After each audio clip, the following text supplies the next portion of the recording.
Hey there. So, do you have a favorite brand? Have you ever thought about the origin of that brand? What it initially started out with? Was it a single product or did it have a full product line? Well, let's think about some brands like Nike. When you think Nike, what's the first thing that comes to your mind? A lot of you may think shoes, but Nike has expanded into a whole line of clothing and accessories and so much more. When a brand does that, that is called brand stretching. And so many brands do that. And we're going to talk about why they do it, what it really is, and the advantages and disadvantages of brand stretching. A Black History moment.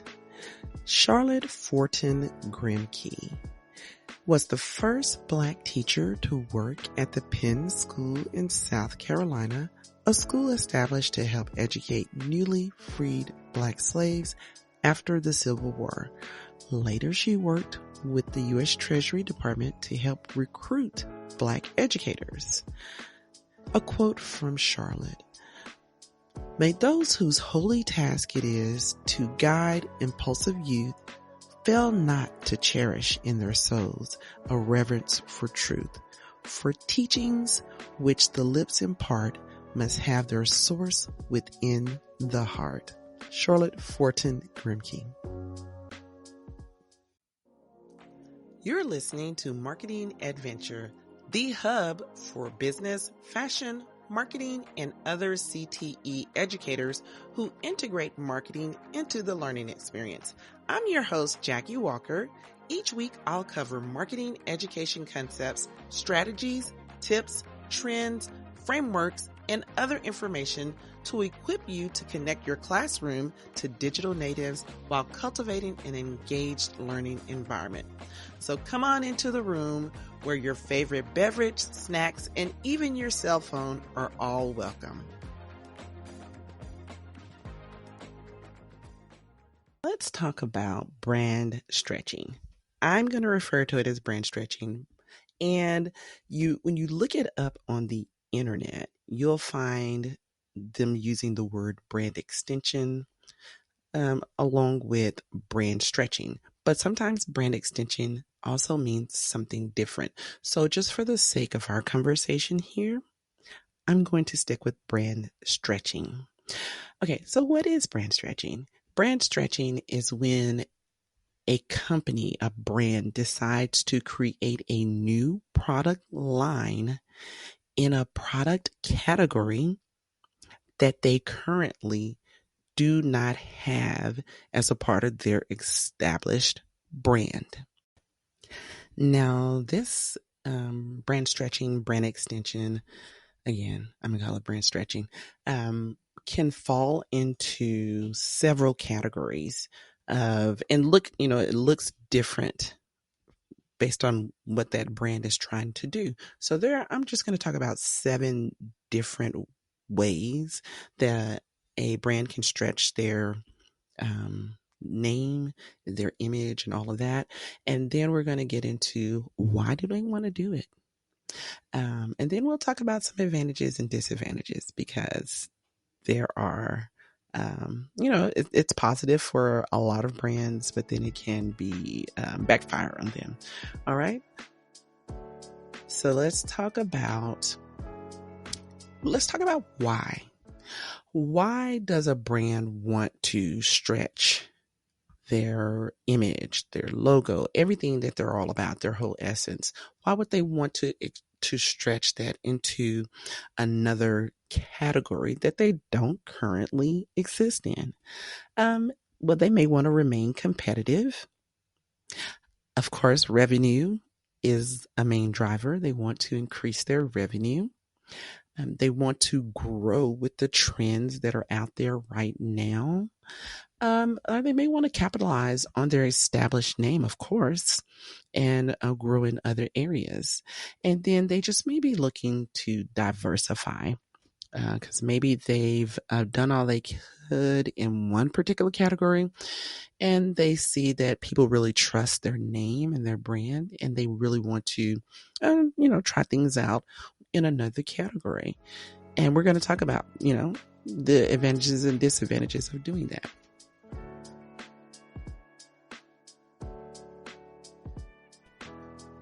As I stated before, brands can stretch in several different ways. It's suitable to whatever they're trying to accomplish by stretching the brand. So let's talk about. There's 7 that I'm going to mention. I'm going to go through these pretty quickly and not going to spend any extended amount of time on them, but just to introduce you to the various ways that they can stretch their brand. So the first one is a product extension, and this one is when a business releases new products that are separate from the ones that they're offering currently. But the items that they're offering complement the first one. So we're not going to stay in the fashion lane when we talk about this, because fashion can be a little bit harder to understand with brand stretching. So we'll, jump around to different industries. So for this, we're going to talk about coffee. So, coffee makers, Folgers, Starbucks, all those, are coffee makers. And that's their main product, coffee. But they can stretch their brand and add creamer. Creamer complements the coffee because most people use it in their coffee.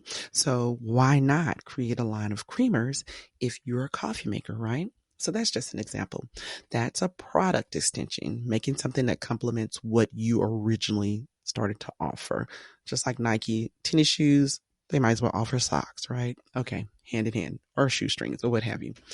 The second one is line extension. So this is when they create a line or even a product form that is an extension, providing more options than the current product. So it may be a slight variation from the existing product offering, but it's for a very specific demographic, and it provides different size and options. So something of that nature, we're going to go into the health and beauty lane. Is toothpaste. So a toothpaste company, toothpaste has been around for who knows how long, but now they offer toothpaste for sensitive teeth, toothpaste that fights tartar, and all of these different things. So you go into the store and you're looking at the shelf and you're trying to figure out what toothpaste to buy. Now you have so many options. So they extended their offering, stretch their brand name to include various types of toothpaste. So that's a line extension. The third one is a customer franchise extension. So this is when a business has a loyal customer base and is able to launch products beyond its current product category by targeting the same group of buyers. So it gives the company a broader range of products, and people trust them. So they're building their market demographic based on people who trust them. So an example of this is when a store is selling, say, like soccer cleats, but they begin to sell other sports gear that target athletes and active individual with whom, they already have an established relationship with. So you're looking at just diving more into that customer that you've already established that relationship with, and you're targeting them with more items. Maybe not necessarily that you didn't stay in the soccer lane, but you said, okay, if we created soccer cleats and they like them, then hey, we can get over here and we can create football cleats, or we can get over here and we can create uniforms or equipment that people would use who are athletic. So that is customer franchise extension. The next one is a company company expertise, I should say. When a company creates a related product category based on a certain skill they possess, they can use their expertise and their reputation in another product category to reach more of a audience base, right? So this may be, for example, a company who's selling kitchen appliances, and they're popular because they're innovative and they make visually appealing designs. So because they're popular for their designs and their innovation, they may start to extend themselves into, say, like the home furniture area. Now, kitchen appliances belong in the home. So a lot of times, if you're one of those people who are into interior designs, you want to keep your brand look, style, lifestyle consistent throughout. And so it's wise for a company that does appliances to say, hey, let's look into the area of home furniture. Um, we can apply our same style, whether it's minimalism, whether it's bright and attractive colors or what have you. So that's an example of a company using like their innovation and their what they're good at to move into another area. And this makes me think of Sharper Image, because we all know Sharper Image has this like high tech, sleek, minimalist kind of look. And so when they expand into another area, you will recognize that style. And you're like, that I knew that was Sharper Image, right? All right. So that's company expertise. The next one is brand distinction. So when companies have a brand distinction, they're offering products for distinct populations. And an example of this is if a company is focused on offering organic products, such as hand soaps, then they may start providing special soaps for those that have, say, dry hands or deal with eczema or different things of that nature. So they already are known to, because of the organic hand soaps. And so a person who only wants to buy organic and they're dealing with skin issues, this would definitely benefit them, because the company that they like to buy organic from now is focused on offering a distinct product that's suitable for dry skin. So that's brand distinction. And a lot of these are, I mean, they're running in the same kind of lane, but they're really pinpointing like what it is about the brand, extending their brand name and image and all of the things that are related to it into another area. All right, so I have two more to go. Transfer of component. Now, this is when a brand has distinct features on their products, like they are eco-friendly ingredients, maybe they're bright color or they're soft fabric. So these are just some things that this company by, because of these distinct traits. So they use their notable taste or their notable ingredients or other elements about the product to attract people who already like these features about the product. All right. And something that you can use as an example for this is, say, a perfume company that has a distinct scent that you like, and they begin selling that, making other products that carry that same scent.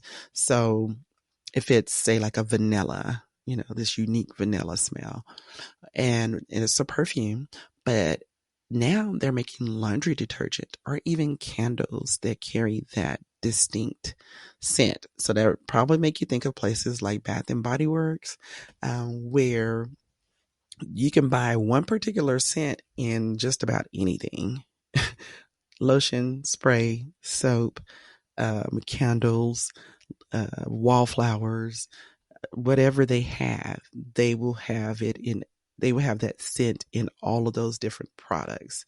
So that's just a transfer of component. And then the seventh one is extending or stretching a brand by leveraging a lifestyle. So with this, and it's big these days to talk about lifestyle branding. You're creating a culture and a set of values for a consumer, and you're giving the customer something to relate to visually, such as adventurous spirit or hardworking mentality. And once you've created this particular recognizable lifestyle that you're promoting with your brand, it can expand into other items that will help the consumer embody that particular lifestyle. So anything that you come out with, they're like, oh, I need to get this because I love this brand. An example could be like a stationery business, and you may, they may have elegant cards that you love to buy, and they may then decide to expand into offering pens, because when you have a card stationery, you need to write with something, right? So it's only suitable that that company would come out with a pen, or maybe even watches, or maybe even dishes like coffee cups or things like that, that, helps that person buy into that lifestyle, right? So that is extension by leveraging a lifestyle. So those are the 7 different types of ways. And I'm pretty sure if we really dive into it and look a little bit more, we could think of some other ways in which companies are extending their brands. Hey, adventurous educator, did you know that CTE month is in February? Well, in honor of you, I am giving away free fashion marketing resources. Every Friday in February, I will have a drawing, and I will provide a free fashion marketing project or activity to the winner. So go on to my description or the show notes and click on giveaway so that you can get your name in the hat. I look forward to all the wonderful winners that we're going to have. Now back to the show.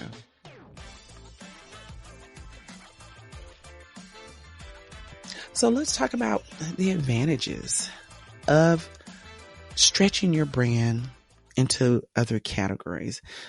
There is a whole list of advantages, and I won't go into every single last one of them, but I will go into, let's say about 5 of them, because there's over 20. All right. So the advantage of stretching a brand, instead of trying to create a whole nother name or anything like that, is it is less risky and it is cheaper compared to creating a whole new brand. 2, consumers have knowledge of a brand. They know this brand's reputation. They know this brand's quality, their ethics, and things of that nature. So they're already familiar with the brand. 3, consumers trust existing names and known brands. So there's a trust factor there. They know what they're getting. Another one is that consumers will more likely try a new product if it does have the brand name on it, versus, some unknown name being dropped and they're like, who is this? What is that? And then also, it enhances the visibility of the existing brand. And you start putting your name on something that's in a different category, it may bring light to your product, your brand name, to people who weren't necessarily shopping your brand previously. But now that you've crossed over into a category of products that they actually buy, they may be like, oh, I didn't know this brand made this. Oh, interesting. Okay. And they may look into it. So it increases the chances of them purchasing. It provides a source of energy for a brand. So this could revitalize a brand that kind of has faded to the back. It could help bring it back to the front and top of mind for people. I want to say, I don't know, I think about this. This keeps popping into my head, and I think about Adidas. Adidas had, really fallen back, and Nike, of course, was front of mind to everyone. But Adidas then made a surge. And I noticed this when they started bringing celebrities. And let's look at Beyonce's whole line that she introduced of clothing. It didn't have anything to do with working out. it was style. It was clothing had, our trends had moved into women wearing activewear, sportswear with heels and dressy shoes. And so Beyonce then came up with this whole line of clothing by Adidas. And that put Adidas really back at the forefront because people, it had faded a little bit. And honestly, it had faded. So bringing a new energy to a brand. There are so many advantages listed here. I would spend too much time here going through all of them, but I tell you what I will do. I will have a document that you can have access to that will have all of this information on it, as far as the advantages and the disadvantages, so that you can have access to this to talk about with your students. So definitely, I will just check in the show notes and in the description for brand stretching list, and I will put that out there so that you'll have access to it. So let's move on into talking about some disadvantages. And the disadvantages are way less than the advantages. Okay. All right. So a disadvantage is when this new product category that you put out can overshadow your existing brand products. The one that has been your staple for all this time can become overshadowed, and then you may be looking at declining sales.